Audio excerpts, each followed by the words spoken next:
और वर्तमान में इस देश के अंदर सिर्फ इतना जरूर बचा हुआ है कि इस सरस्वती के मंच से हम ऐसे शब्द का प्रयोग ना करें जिससे किसी की आत्मा को ठेस पहुंचे। ये माइक खराब है, ये सबको पता है, पर अपन ऐसा क्यों बोले कि ये खराब है? आप किसी की आत्मा को ठेस मत पहुंचाओ। गला खींच रहा है, चाँचू कर रहा है, सीटी बज रही है, ये सबको मालूम है। सीटी बज रही, चू चू तो सुनाई दे रहा है, पर अब अपन फिर भी कह रहे हैं कि यह खराब है, खराब है।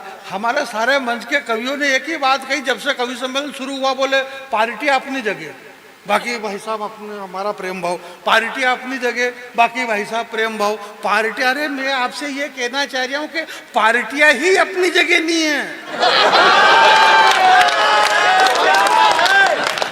बाकी तो सब अपनी जगह ही है। ये पार्टियां ही अपनी जगह नहीं है भैया, वरना कोई दिक्कत ही नहीं है। आप ऐसा कुछ भी नहीं है।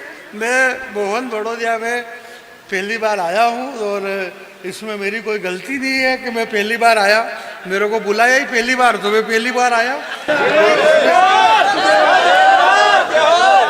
आवाज बढ़ा थोड़ी बेटा, आवाज बढ़ा थोड़ा। अब समझ में ये नहीं आ रहा कि आवाज बढ़ाने का कह रहे हो कि पहली बार आए ये कह रहे हो। तो मैं ये कह रहा हूँ कि आवाज भी बढ़ा दो।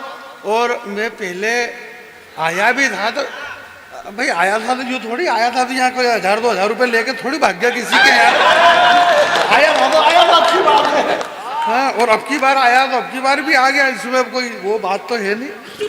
सुनिएगा भैया, मैं बहुत आपको प्रणाम करता हूँ और बहुत प्यार आप लोगों का है, स्नेह। मैं इतना भावुक आदमी, इन मंच के लोगों ने ये इतने बड़े, यहाँ इस मंच पर सबसे कम उम्र के हमारे राहुल जी होंगे भैया या रोहित होंगे, ये भले ही है पर ये बहुत बड़े कवि हैं। सोयत सुसनेर में कल परसों भी बारिश हुई, आंधी तूफान आया, तो मैंने कविता पढ़ी पहले नंबर पे, दूसरे नंबर पे महेंद्र मधुर जी ने पढ़ी और इसके बाद में बारिश चालू हो गई।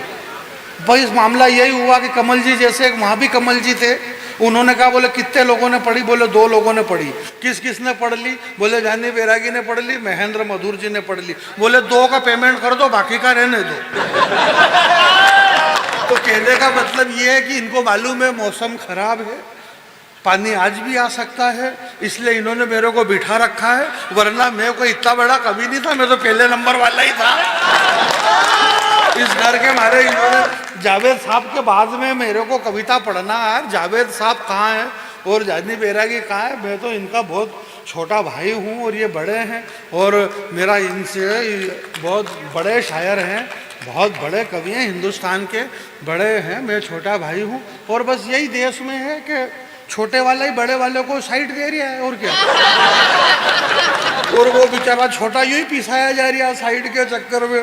तो मैं आपको प्रणाम करता हूँ। चौधरी साहब का जन्मदिन है और पूरा देश, पूरा गांव, पूरा शहर चौधरी साहब के जन्मदिन पे यहाँ पर इकट्ठा हुआ। चौधरी साहब, मैं आपको प्रत्यक्ष रूप से मैं ऐसी कोई बातें नहीं करूँगा कि मेरे बहुत अच्छे मित्र चौधरी साहब बैठे हुए हैं और आवाज नहीं आ रही यार, इधर इस साइड बेटा। राहुल भाई कह रहे हैं कि थोड़ा पास से सुनाओ, आवाज कम है तो थोड़ा पास से सुनाओ। मैं ये कह रहा हूँ कि जितना धीरे बोलेंगे ना इतना ज़्यादा मज़ा आएगा। आपको विश्वास नहीं हो तो घर पे जाके जोर से बोल के देखो। आप जितना धीरे बोलेंगे इतना ज़्यादा मज़ा आएगा। धीरे बोलने की ज़रूरत है, जोर से मत बोलो और माहौल मत बिगाड़ो। बहुत धीरे धीरे बोल लो, आहिस्ता आहिस्ता अपना काम कर लो और धीरे से निकल लो। माहौल बिल्कुल मत बिगाड़ो जोर से बोल। जितना जोर से बोलोगे माहौल उतना ज़्यादा बिगड़ेगा। इसलिए मैं आपसे ये कह रहा हूँ कि मैं जोर से इसलिए नहीं बोलना चाह रहा हूँ कि क्या मतलब माहौल बिगाड़ने से। अच्छा माहौल चल रहा है, बराबर हो रहा है। सुनिएगा, ये कह रहा हूँ भैया, आपको जन्मदिन की बहुत बहुत शुभकामना। मेरे बड़े भाई हैं आप, और ये ऐसे झूठ बोले जाते हैं मंचों से। हमारे बड़े भाई चौधरी साहब, इनके जन्मदिन की अनंत अनंत कोटि, जाने कितनी कोटि करोड़ों में हूँ। सबको मालूम है कि 5, 50, 60, 70, 80 साल जिएगे और सैकड़ों साल और हजारों साल जिए। और अरे क्या मतलब इतना साल जीने करने से। वो बड़े भाई बैठे हुए हैं, इनको अनंत शुभकामना। मेरे भाई साहब बैठे हुए, ये झूठ इसी मंच से बोला जा रहा है, जबकि ऐसा नहीं है। मेरी बहन बैठी हुई है और मेरे भाई साहब बैठे हुए हैं, और यार 2 बज गए, बहनियाँ क्या करे अभी मेरी? मेरी बहन मेरे घर पे यहाँ रोती फिरे क्या इतने 2 बजे इधर उधर? मेरे कोई भाई बहन नहीं है, मैं सिंगल अकेला हूँ और बहुत छोटा आदमी हूँ। मैं इनकी तरह कहीं नहीं गया हूँ, दिल्ली बम्बई कलकत्ता, मेरे घर से सीधा यहीं आया हूँ और यहाँ से वापस घर चला जाऊँगा। अपन 10-10, 20-20 दिन इधर उधर रोते फिरो, क्या मतलब है? अपन इधर उधर घूमते फिरो और अपने घर के सामने फिर दूसरे घूमते फिरे, क्या मतलब? इसलिए अपने को घर पे रहना जरूरी है।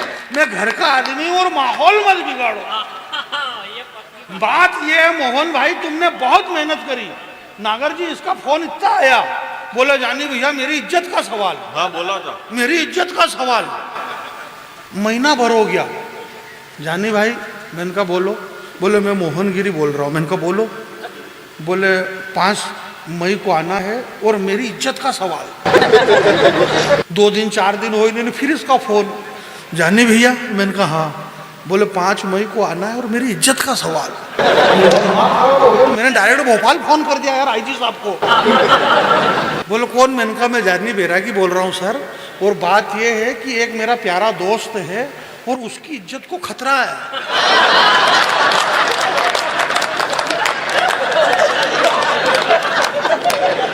आईजी साहब ने कहा बोला ऐसा क्या? बोलो क्या पता है भाई, बार बार आदमी कह रहा है कि मेरी इज्जत का सवाल, इज्जत का सवाल। आईजी साहब ने यहाँ पे फोन लगाया। अरे बोले कोई मोहन नाम का लड़का है, जरा देखो थाने में, और कौन है, उसकी इज्जत पे खतरा है। इसके घर पहुंच गए पुलिस वाले। बोले कौन परेशान कर रहा है तुमको, खतरा है किस बात का? बाद में जाकर के मालूम पड़ा कि पैसे कम करो बस यही इज्जत है।